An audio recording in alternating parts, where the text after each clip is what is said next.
What if your client asks for a Tuscan villa and you give them a medieval village instead?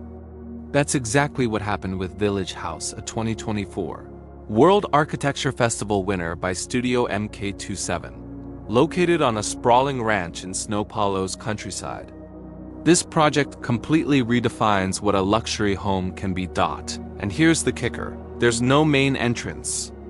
You can walk into any room you want, whenever you want. This isn't a house. It's a village. Let's unpack how Marcio Kogan and his team turned a simple request into one of the most radical residential projects of the year. So here's the story. A family with 3 children approached Studio MK27. They wanted a weekend retreat in Fazenda Boa Vista, a gated community about 180 kilometers northwest of São Paulo. Their vision? A classic Tuscan villa, elegant, traditional, refined. Most architects would have said yes and delivered exactly that. But Marcio Kogan isn't most architects. Instead of giving them one building, he gave them 8. Instead of walls and rooms, he gave them streets and plazas. Instead of a villa, he created a village. The concept is brilliant in its simplicity. Take a 40-meter by 40-meter concrete platform that's your town square. On top of this platform, place 8 separate stone-clad volumes. These aren't wings of a house. They're individual buildings scattered like homes in a medieval settlement. Each volume houses a different program: bedrooms, gym, library, living areas, kitchen. But here's where it gets interesting. These volumes aren't connected by corridors. They're separated by alleys and piazzas, outdoor spaces that feel like narrow village streets. You literally walk outside to get from your bedroom to the kitchen. The boundaries between inside and outside dissolve completely, and crowning the entire composition? A single massive concrete canopy, 2.75 meters high, spanning the entire 40-meter platform. Think of it as the village sky, a communal roof that unites these disparate structures into one cohesive whole. Now let's talk about what makes this architecturally significant. The layout is organized around movement and discovery. There's no prescribed path, no front door, no hierarchy of spaces. You enter wherever you want and wander freely, through what feels like an actual village. The 8 stone volumes are arranged in what looks like random placement, but nothing here is random. The geometry is carefully calibrated to create unexpected views, moments of privacy, and social gathering points. As you walk through the alleys, new perspectives unfold. A window appears. A courtyard opens up. Light filters through in surprising ways. This is a direct reference to medieval European villages, where organic growth created irregular street patterns and intimate public spaces. But Village House isn't nostalgic. It's thoroughly contemporary in its execution. Let's talk materials. The exterior volumes are clad in thick stone walls, rough, textured, timeless. These massive walls give each building a sense of permanence and solidity. They also provide thermal mass, helping regulate interior temperatures in snow. Paulo's subtropical climate. The concrete platform and canopy are poured in place. Single monolithic structure that defines the entire project. The canopy is particularly impressive. 40 meters by 40 meters of reinforced concrete, just 2.75 meters above the ground. It's low enough to feel intimate, but spans an area large enough to shelter an entire village. Now, step inside these stone volumes and you're transported to a completely different world. While the exteriors are rough and rustic, the interiors are refined and warm.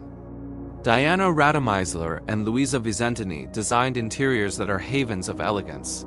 The key material is Freijó, a Brazilian variety of teak. This rich, warm wood lines the walls and ceilings of most rooms, creating continuous wooden envelopes that feel like bespoke furniture at architectural scale.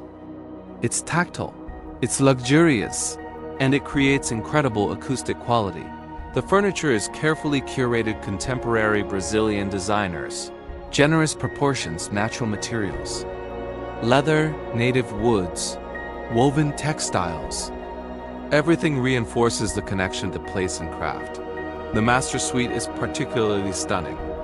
A wooden block separates the sleeping area from the bathing area, creating layers of privacy within the intimate volume. The bed faces large openings that frame the surrounding landscape. It's minimal, serene, and utterly comfortable. Even the bathrooms are fully clad in wood, an unusual choice that creates spa-like environments. The library features full-height wooden bookshelves in modular rectangles, with comfortable seating and a fireplace. The kitchen island appears to be carved from a single massive stone block. Surrounded by Freijó-clad surfaces. Now, here's what makes this project sustainable. Even though it might not look like typical green architecture at first glance, the passive strategies here are deeply embedded in the concept. First, the massive concrete canopy acts as permanent shade. In São Paulo's climate, keeping direct sun off the building envelope is crucial. The 2.75-meter height creates a shaded microclimate across the entire platform, reducing heat gain significantly. Second, the arrangement of volumes creates natural cross-ventilation. The alleys between buildings act as wind channels, moving air through the site. Because you're constantly moving between indoor and outdoor spaces, you're never relying solely on mechanical cooling. Third, the thick stone walls provide thermal mass. They absorb heat during the day and release it slowly at night, moderating temperature swings. This is passive climate control that's been used for thousands of years, and it still works. Fourth, the choice of natural materials, stone, concrete. Wood means low embodied energy compared to high-tech alternatives. There's no complex facade engineering here. Just good design using time-tested materials. The landscape design by Maria Jo Odori integrates native planting that provides additional shade and cooling. Berry trees cast dappled shadows across the stone walls and floor, creating constantly shifting patterns of light. And let's not forget water management. The concrete platform allows for controlled drainage. And the landscape design incorporates permeable surfaces where appropriate. What makes Village House truly special isn't just the architecture, it's how it transforms the act of living. This project redefines what domesticity can be. Think about it. In a conventional house, moving from room to room is purely functional. You walk down a hallway, you pass through doors. It's efficient, but it's also monotonous. Here, every transition is an experience. Going from the bedroom to the kitchen means stepping outside, walking through an alley, maybe pausing in a plaza. You feel the breeze, you see the sky, you notice the light. This has profound psychological effects. The constant movement between inside and outside keeps you connected to nature, to weather, to the passage of time. You're never sealed in a climate-controlled box. You're living in a landscape. For a family, this creates incredible opportunities for both connection and separation. The owners love to entertain, and when they do, the streets and plazas come alive with guests and children. It becomes a real village, a social infrastructure for gathering, but when you want privacy, it's there too. Each stone volume offers retreat. You can close a door and be in your own world, surrounded by warm wood and silence. The absence of a formal entrance is particularly liberating. There's no front door, no back door, no hierarchy of access. This is architecture that treats its inhabitants as equals. You choose your own path, your own rhythm, your own experience. For children, this is a dream. It's like living in an adventure, secret passages, hidden courtyards, places to explore and make your own. It's play embedded in the architecture itself. Village House won the Rural Coastal House category at the 2024 World Architecture Festival in Singapore, and it's easy to see why. The judges noted that it represents a radical rethinking of residential architecture. But beyond the award, this project has started important conversations. Can luxury be redefined away from square footage and towards spatial quality? Can a house be more like a village? Can we design homes that encourage movement, exploration, and connection to nature? In Brazil, where Studio MK27 has been practicing for over 45 years, this project represents a departure from their typical linear modernist villas. It shows that even established architects can take risks and try something completely new. Globally, Village House challenges our assumptions about what makes a good home. We're conditioned to think of houses as sealed containers, climate-controlled, secure, private. But what if the best homes are porous, open, and integrated with their surroundings? Studio MK27 has shown us that sometimes the best answer to a client's request is to completely reinterpret the question. The family asked for a Tuscan villa. What they got was a medieval Brazilian village under a concrete sky, and it's infinitely more interesting. So here's what makes Village House significant. It's not trying to be the future of housing for everyone. Not everyone has a 40-meter square platform on a ranch outside, snow polo. But it does show us possibilities. It shows that residential architecture can be experimental, playful, and serious all at once.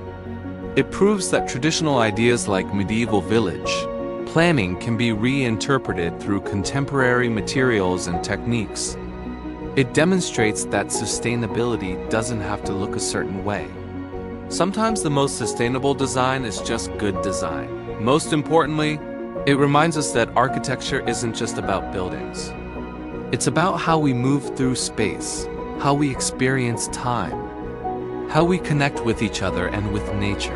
Village House is a village in the truest sense, a collection of individual structures that create something greater than the sum of their parts. A place where architecture becomes infrastructure for living well. The real question is, what would your life look like if your home was a village? How would it change the way you move, the way you gather, the way you experience each day?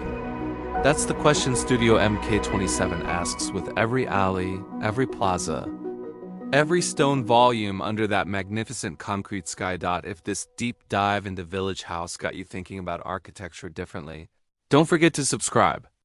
We're exploring the most innovative residential projects from around the world.